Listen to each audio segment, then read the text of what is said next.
ഗൾഫിൽ തുകിനയെ സ്വപ്നം കണ്ട് ഗോവിന്ദ് ഉറക്കമായി. ഗൾഫിൽ അവന് ധാരാളം ഫ്രണ്ട്സുകളുണ്ടായിരുന്നു. എല്ലാവരെയും നല്ല പെരുമാറ്റം കൊണ്ടവൻ സ്വന്തക്കാരാക്കി. ആരെയും വെറുപ്പിക്കാതെ സ്നേഹം ബാലൻസ് ചെയ്ത് കൊണ്ടുപോയി.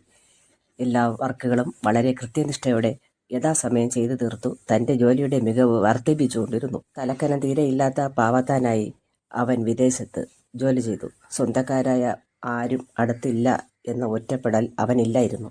എല്ലാവരോടും സ്നേഹമായി സൗഹൃദം ഉണ്ടാക്കാൻ ഗോവിന്ദിന് സാധിച്ചു. അവന് ഒറ്റയ്ക്കിരിക്കാൻ ഒരിക്കലും അവസരം കിട്ടിയിരുന്നില്ല. ഒരു ഘനശ്രമം നടത്തി അവരിൽ നിന്നും മുഷിവില്ലാതെ സ്വന്തം റൂമിൽ ഒരുവിധം വന്നെത്തി. അവൻ അതിസുന്ദരനായിരുന്നു. അഴകുള്ള മീശ, അഴകുള്ള അനുസരണയില്ലാത്ത തലമുടി, പണക്കാരനും പഠിപ്പുമുള്ള ഒരു ഗർവവും അവനില്ലായിരുന്നു. സ്വയം അഹങ്കരിക്കാത്ത വ്യക്തിത്വം. തുകിനെ നേരിട്ട് കാണാതെ പ്രേമിച്ചവൻ കണ്ടപ്പോൾ സ്നേഹം ഇരട്ടിച്ചു. അവൾ ചിരിച്ചുകൊണ്ട് ചായ കൊടുത്തതവൻ തനിയെ ഇരുന്ന് ചിരിച്ചു. എന്നെപ്പോലെ അവളും ചിന്തിക്കുന്നുണ്ടാവും അവൻ ഊഹിച്ചു. അവളില്ലെങ്കിലും അവിടെ അവൻ്റെ പ്രൈവറ്റ് ഡയറിയിൽ അവളുടെ ഒരു ഫോട്ടോ ഉണ്ടായിരുന്നു. ഗോവിന്ദ് എന്താണെന്നറിയില്ല, തൻ്റെ ജീവിതത്തിൽ തുകിന ഭാര്യയായി കഴിഞ്ഞു എന്ന അവസ്ഥയിലാണ് ഇപ്പോൾ. എല്ലാ സന്തോഷവും സങ്കടവും അവൻ ആ ഫോട്ടോ നോക്കി പറയാനും തുടങ്ങി. അപ്പോഴാണ് ഒരു ഫോൺ കോൾ വന്നത്. വീട്ടിൽ നിന്നും അവൻ ഫോൺ എടുത്തു.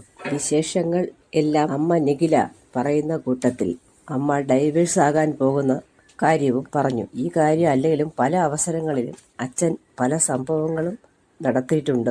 അവൻ ഓർത്തു. ആവശ്യമില്ലാത്ത കാര്യങ്ങളിൽ ഇടപെടും, നാണംകെട്ട പണിയാകും. അച്ഛനെ പല പണ ഇടപാടുകാരും പിടിച്ചു നിർത്തും. മുത്തശ്ശൻ ഇടപെട്ട് എല്ലാം സോൾവ് ആക്കും. അമ്മയുടെ ക്ഷമ നശിച്ചു കാണും. തുകിനയുടെ ഫോട്ടോയും നെഞ്ചിലടുക്കി അവൻ ഉറക്കമായി. അയാൾ ഉണർന്നു. ഫോൺ ബെൽ കേട്ടു. ഗോവിന്ദ് ഫോൺ എടുത്തു. റാമങ്കിളെ, എന്താണ്? അദ്ദേഹം പറഞ്ഞു. നീ അവിടെ ഇരുന്നാലോ? നമുക്ക് എല്ലാത്തിനും തീരുമാനം ഉണ്ടാകണ്ടേ? അച്ഛൻ്റെ ഡൈവേഴ്സ് കാര്യമാണോ അങ്കിളെ? അതല്ല മോനെ, അവളുമായുള്ള വിവാഹം ഉടനെ നടത്താനാണ് ഞാൻ ആലോചിക്കുന്നത്. നിനക്ക് എപ്പോൾ വരാൻ സാധിക്കും? ഞാൻ എന്ന് വേണമെങ്കിലും വരാം. അങ്കിളാണ് തീരുമാനിക്കേണ്ടത്. അതെയോ? എങ്കിൽ നാളെ തന്നെ പോരൂ. എത്രയും പെട്ടെന്ന് വരാൻ ശ്രമിക്കാം. അധികം ആള് കൂട്ടണ്ട. വിഷമ അവസ്ഥകളല്ലേ അങ്കിളെ? ഒക്കെ ശരിയാക്കാം. ഒരാഴ്ചക്കകം കല്യാണം നടത്താനാ എൻ്റെ പ്ലാൻ. അതാണ് നിന്നോട് ആദ്യം പറഞ്ഞത്. അതിനെന്താ അങ്കിളെ, ഞാൻ വീട്ടിൽ പറയാം. അങ്കിൾ പറഞ്ഞ കാര്യങ്ങൾ അമ്മയ്ക്ക് വളരെ സന്തോഷമാകും. ഓക്കെ മോനെ. Okay uncle. റാംമോഹൻ ഫോൺ കട്ടാക്കി.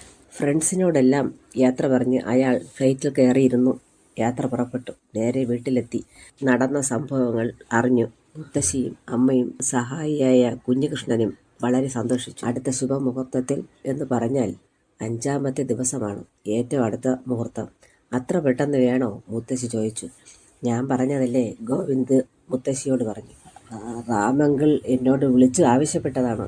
അതല്ലേ ഞാൻ പെട്ടെന്ന് ഇങ്ങോട്ട് പുറപ്പെട്ടത്. അച്ഛനില്ലാത്ത സ്ഥിതിക്ക് ആർഭാടം കുറയ്ക്കാം. ഇത്രയും വേണ്ടപ്പെട്ടവരുടെ സാന്നിധ്യത്തിൽ ക്ഷേത്രമണ്ഡപത്തിലോ ഓഡിറ്റോറിയത്തിലോ ബുക്ക് ചെയ്യണോ? അവരോട് കൂടെ സൗകര്യം ചോദിച്ചറിയാം. ഇപ്പോൾ നമുക്ക് എല്ലാവർക്കും അവിടെ പോകാം. അവൻ കുഞ്ഞികൃഷ്ണനെ വിളിച്ചു. നമുക്ക് റാമങ്കിളിൻ്റെ വീട് വരെ പോകാം. റെഡി ആയിക്കോ? കുഞ്ഞികൃഷ്ണൻ കാർ പോർച്ചിൽ നിന്നും വീട്ടുമുറ്റത്ത് പാർക്ക് ചെയ്തു. നിഖിലയും റെഡിയായി കാറിൽ കയറി. അതിവേഗം തുകിനയുടെ വീട്ടുമുറ്റത്തെത്തി. വരുന്ന വിവരം അറിഞ്ഞ് തുകിന ഓഫീസിൽ പോയില്ല. അവൾ വളരെ വിനയയായി അവിടെ നിൽക്കുന്നു. അവരെ കണ്ടത് അവൾക്ക് അകത്തേക്ക് ഓടി. പൂമുഖത്തിൽ സുമ ഓടി വന്നു. റാംമോഹൻ സെറ്റിയിലിരിക്കുന്നുണ്ടായിരുന്നു. അവരെല്ലാവരും കാറിലിരുന്നു. ഗോവിന്ദ് പെട്ടെന്ന് ഇറങ്ങി റാംമോഹൻ്റെ അടുത്തിരുന്നു. അങ്കിൾ, ഞാൻ എത്തി. റാംമോഹൻ അവൻ്റെ തലയിൽ തലോടി. നീ എപ്പോഴെത്തി? ഇന്നലെ എത്തി. നന്നായി. ഇനി 5 ദിവസം മാത്രം. സുമ എല്ലാവർക്കും സദ്യ ഒരുക്കാൻ തുടങ്ങി. കിച്ചണിൽ സഹായികളും ഉണ്ടായിരുന്നു. ഡൈനിങ് ടേബിൾ നിറയെ ഗോവിന്ദിന് ഇഷ്ടമുണ്ടായിരുന്ന വിഭവങ്ങൾ. ഗോവിന്ദ് സുമയോട് ചോദിച്ചു. ഞങ്ങൾക്ക് വേണ്ടി സദ്യ ഒരുക്കിയോ ആൻറ്റി? മുത്തശ്ശി വന്നു. ഒരു കസേര നീക്കിയിട്ട് അതിലിരുന്നു. എന്നിട്ട് പറഞ്ഞു. എനിക്ക് നല്ല വിശപ്പുണ്ട്. പെട്ടെന്ന് എനിക്ക് തരൂ. എല്ലാവരും വരട്ടെ മുത്തശ്ശി. ഭക്ഷണം കഴിച്ചിട്ടാകാം എല്ലാം. റാംമോഹൻ പറഞ്ഞതനുസരിച്ച് എല്ലാവരും ഒരുമിച്ചിരുന്ന് ഭക്ഷണം കഴിച്ചു. തുകിന മാത്രം പുറത്തു വന്നില്ല. നാണിച്ചിരിക്കലാവും, ഗോവിന്ദ് ഊഹിച്ചു. വിവാഹ ദിവസമൊരുങ്ങി. മഹേശ്വരി ക്ഷേത്രത്തിൽ വച്ചായിരുന്നു വിവാഹം. അവരിരുവരും രജിസ്റ്ററിൽ ഒപ്പുവെച്ചു. വരണമാല്യം ചാർത്തി. ഗോവിന്ദ് താലിയും കെട്ടി. നല്ല ആൾത്തിരക്കായിരുന്നു. വീട്ടിലെത്തിയ തുകിന അതീവ സുന്ദരിയായി അവന് തോന്നി. അവനും അവളും ഓഡിറ്റോറിയത്തിൽ രാജകീയ പ്രൗഢിയിൽ അലങ്കരിച്ച ഇരിപ്പിടത്തിൽ അവരിരുവരെയും മുത്തശ്ശൻ കൊണ്ടുവന്നിരുത്തി. എല്ലാം ഗംഭീരമായി. ആളൊഴിഞ്ഞു. മണവറയിൽ തുകിന കടന്നു വന്നു. ഗോവിന്ദിനെ കണ്ട് അവൾ ചിരിച്ചു. അവളുടെ കയ്യിലെ കപ്പ് അവൻ അവളുടെ കൈയോടെ പിടിച്ചടുപ്പിച്ചു. പാല് കളഞ്ഞു. അയ്യോ, കളഞ്ഞു. വാതിലിൽ മുട്ടുകേട്ട് ഗോവിന്ദ് ചാടി എഴുന്നേറ്റു. നെഞ്ചിലിരുന്ന ഫോട്ടോ തറയിൽ വീണു. അവൻ അതെടുത്തു ഡയറിയിൽ വെച്ചു. രാവിലെ ഭക്ഷണം കൊണ്ട് വന്ന മധുവായിരുന്നു. വല്ലതും കഴിക്കണ്ടേ? ഞാൻ അങ്ങ് വരാമായിരുന്നല്ലോ. ഇനി അങ്ങ് വരണ്ട കേട്ടോ.